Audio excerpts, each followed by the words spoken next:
ഇന്ത്യയുടെ സ്വന്തം CSIR NAL-ഉം solar defence എന്ന കമ്പനിയും ചേർന്ന് നടത്തിയ ചരിത്രപരമായ ഒരു കരാറിനെ കുറിച്ചാണ് ഇന്ന് നമ്മൾ സംസാരിക്കുന്നത്. ഇന്ത്യയുടെ ആദ്യത്തെ തദ്ദേശിക ലോയിസ്റ്റിംഗ് മ്യൂണിഷൻ അഥവാ കാമികാസി ഡ്രോൺ നിർമ്മിക്കാനുള്ള കരാറിലാണ് ഇവർ ഒപ്പിട്ടിരിക്കുന്നത്. ശത്രുവിന്റെ മണ്ണിൽ പോയി ലക്ഷ്യം കണ്ടാൽ അതിലേക്ക് ഇടിച്ചിറങ്ങി പൊട്ടിത്തെറിക്കുന്ന ചാവേർ ഡ്രോണുകളാണിവ. ഇതിന്റെ പ്രത്യേകതകൾ കേട്ടാൽ നിങ്ങൾ അത്ഭുതപ്പെടും. NAL വികസിപ്പിച്ചെടുത്ത 38 HP വാങ്കർ റോട്ടറി എഞ്ചിനാണ് ഇതിന്റെ ഹൃദയം. ഈ കരുത്തുറ്റ എഞ്ചിൻ ഉപയോഗിച്ച് 150 കിലോ ഭാരമുള്ള ഈ ഡ്രോണിന് 5 കിലോമീറ്റർ വരെ ഉയരത്തിൽ പറക്കാൻ സാധിക്കും. എന്നാൽ ഏറ്റവും വലിയ പ്രത്യേകത ഇതിന്റെ റേഞ്ച് തന്നെയാണ്. ഏകദേശം 900 കിലോമീറ്റർ ദൂരം വരെ സഞ്ചരിക്കാനും 6 മുതൽ 9 മണിക്കൂർ വരെ ആകാശത്ത് ചുറ്റിത്തിരിയാനും ഇതിന് സാധിക്കും. അതിർത്തിയിലെ ചൈനീസ് ഡ്രോൺ ഭീഷണികൾക്ക് ഇന്ത്യ നൽകുന്ന ഏറ്റവും വലിയ മറുപടിയാണിത്. വെറുതെ പറന്നുപോയി ഇടിച്ചിറങ്ങുകയല്ല ഈ ഡ്രോൺ ചെയ്യുന്നത്. കൃത്രിമ ബുദ്ധി അഥവാ AI ഉപയോഗിച്ചാണ് ഇതിന്റെ പ്രവർത്തനം.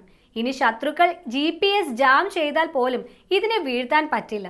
GPS സഹായമില്ലാതെ തന്നെ ലക്ഷ്യസ്ഥാനത്ത് എത്താനുള്ള കഴിവിതിനുണ്ട്. ഇതിലെ AI സെൻസറുകൾക്ക് സ്വയം ടാർഗറ്റുകൾ തിരിച്ചറിയാനും കൃത്യതയോടെ ആക്രമിക്കാനും സാധിക്കും. മനുഷ്യ സഹായമില്ലാതെ തന്നെ ലക്ഷ്യം കണ്ടെത്താമെങ്കിലും അവസാന നിമിഷം വരെ കൺട്രോൾ റൂമിൽ ഇരിക്കുന്ന ഉദ്യോഗസ്ഥന് ഇതിനെ നിയന്ത്രിക്കാനും സാധിക്കും എന്നതാണ് ഇതിന്റെ മറ്റൊരു ഗുണം. കൂടാതെ ശത്രുക്കളുടെ റഡാറുകൾക്ക് എളുപ്പത്തിൽ കണ്ടെത്താൻ കഴിയാത്ത പ്രത്യേകതരം ഡിസൈനാണ് ഇതിനായി ഉപയോഗിച്ചിരിക്കുന്നത്. ഇന്ത്യൻ പ്രതിരോധ മേഖലയിൽ ഇതൊരു വലിയ നാഴികക്കല്ലാണ്. സോളാർ ഡിഫൻസ് കമ്പനി ഇതിനായുള്ള നിർമ്മാണ പ്ലാന്റുകൾ സജ്ജമാക്കി വരികയാണ്.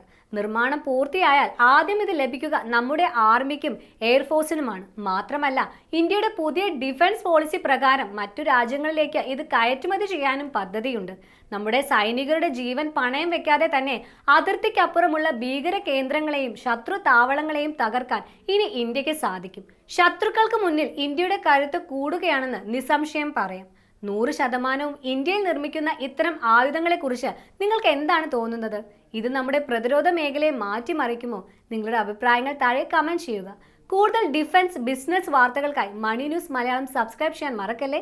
മറ്റൊരു വീഡിയോയുമായി നമുക്ക് വീണ്ടും കാണാം. നന്ദി.